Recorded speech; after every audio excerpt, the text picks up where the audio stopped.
Hi, welcome back to the channel. This week, because it's approaching 303 day, I decided I might make a acid line or a 303 within Serum. And to be honest, I'm not quite happy with the ones I've been seeing on YouTube. There are quite a few tricks that people are missing, and to me, it doesn't quite pull off a 303. And they're quite important features. So let's try and add those, and then at the end, you be the judge and see whether they add anything to the sound or they detract from it. So the first thing we're going to do is go up to here and change our wavetable to basic shapes. Go into the wavetable editor, and then we don't need the sign. Let's get rid of that. Also get rid of the triangle, and then the two pulse widths and whatever you would call this one, some kind of a saw thing. Get rid of that also. So now we go directly from square to saw, and this is as per the original. And most times we would just want to flick between those two, but we have the option to morph. So why not give that option? There we go. Probably won't ever use it, but why not add it just in case? The next thing we need to do is obviously add a filter. Let's go now with MG Low 12, and then we're going to draw in just a very rudimentary pattern. Let's make this a series of 16ths, like so, and then we'll change the length just a bit shorter than 1/16. Let's hear how this sounds. Horrible, I'm sure. Not too bad. Let's go over to envelope 1 and we'll attach that to cutoff. Ensure that that is unipolar. I'll turn that down. Let's go around 40 Hertz.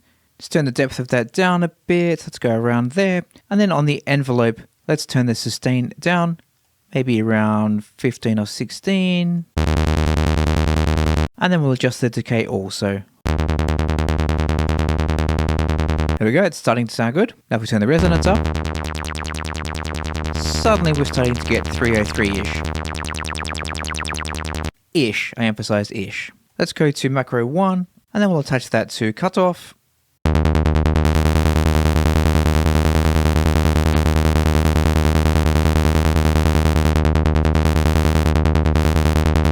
And then we'll do the same for macro 2, and this will be on resonance. Let's bring it back just a bit. Let's go around 86, sounds good. Let's also attach envelope 1 to the level. Let's turn it down a bit though, so it has room to modulate upward.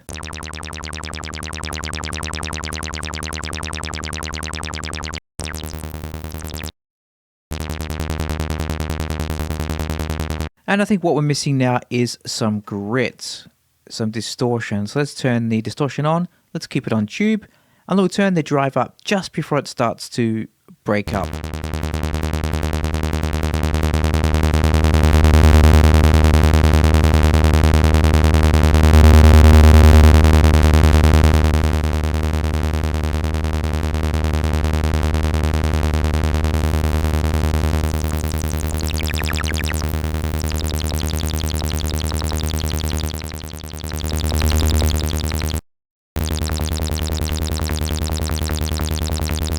So now let's draw in a pattern. It'll just be just a basic pattern for now.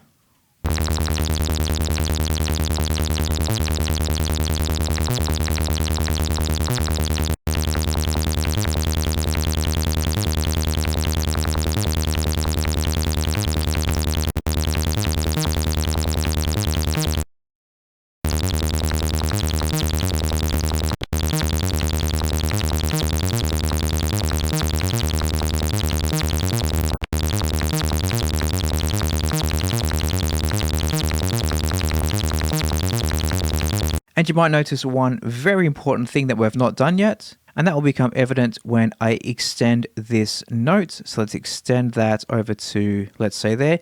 Doesn't really matter so long as it's overlapping another one.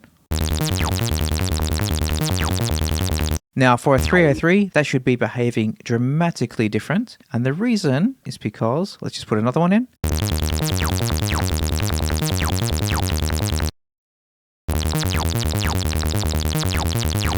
The reason for that is because we need to turn mono, legato, and portamento on. And essentially what this does, it makes it slide from one note to the next. So that's why we weren't hearing this slide on these notes here.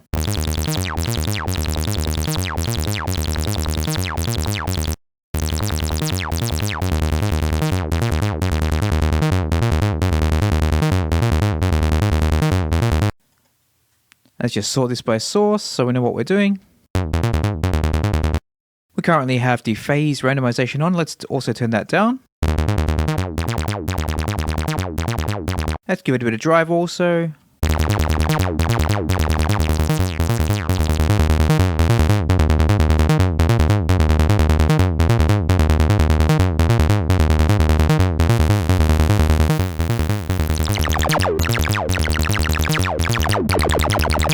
Now, I mentioned at the start of this video that there are a few key elements that have been missed out on other recreations. So let's now add the first of those, and that is the envelope mod. So let's now go over to our matrix, and on envelope 1, that is controlling the cutoff, we're going to assign that to macro 3.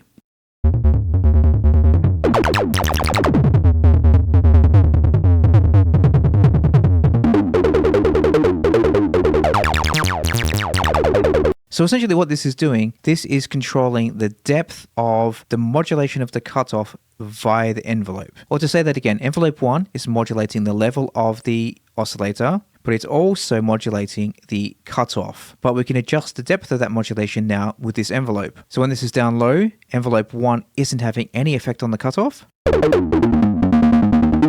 turn it up, and it has a dramatic effect. This is in addition to the cutoff.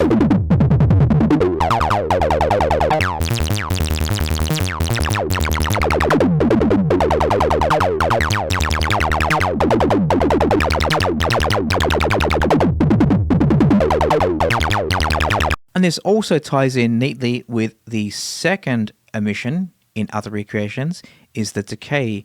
This one's quite simple. This is simply the decay on both the cutoff and the amplitude. So now you can hear when the macro is at 0, we have a decay time of 307 milliseconds, which is quite short. When we turn it up, you can hear that becomes more of a sustained note. Let's just play with that range until we find something that we like. So now I think we're getting there with the 303.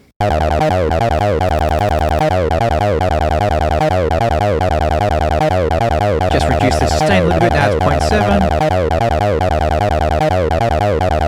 And also the attack.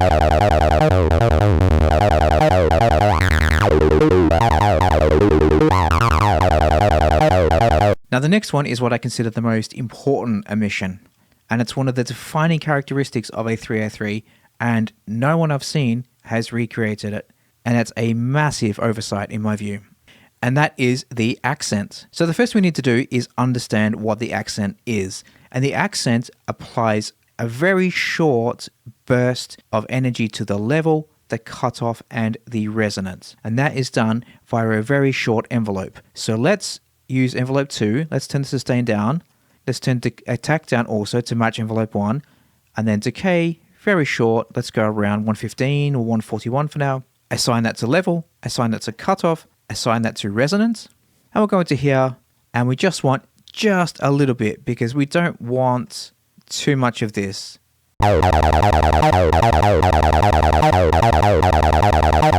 And now this is being applied on every note now, which is not what we want. We want to trigger this via velocity. So anything over 100, we're going to trigger the accent. And the way to do that is by using the velocity modulation over here.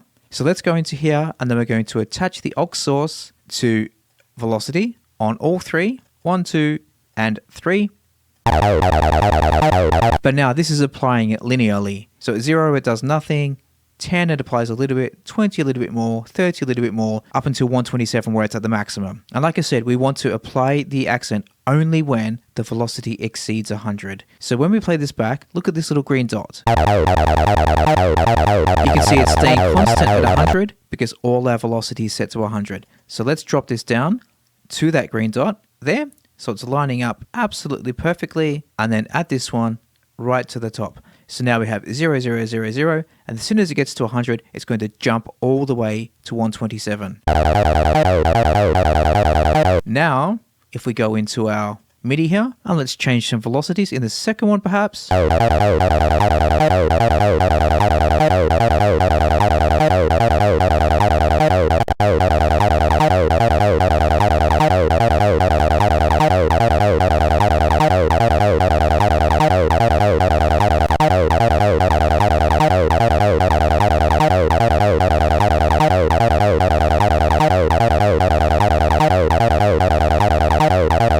let's just change this depth so you just might be able to hear it a little bit better.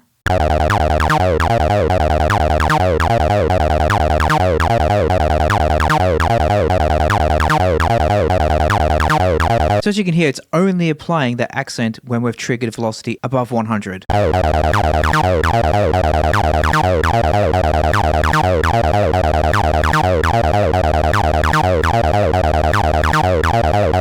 think that's sounding about right.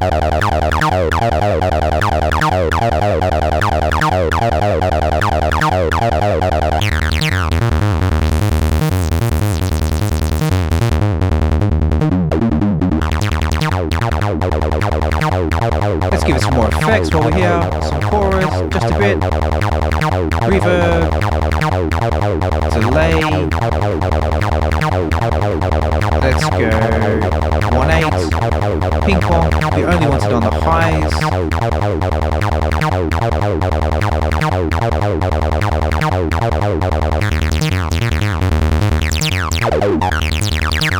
Give it a kick.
So there we go. Thanks for watching. I hope you find that interesting, and I'll see you next week. Bye bye.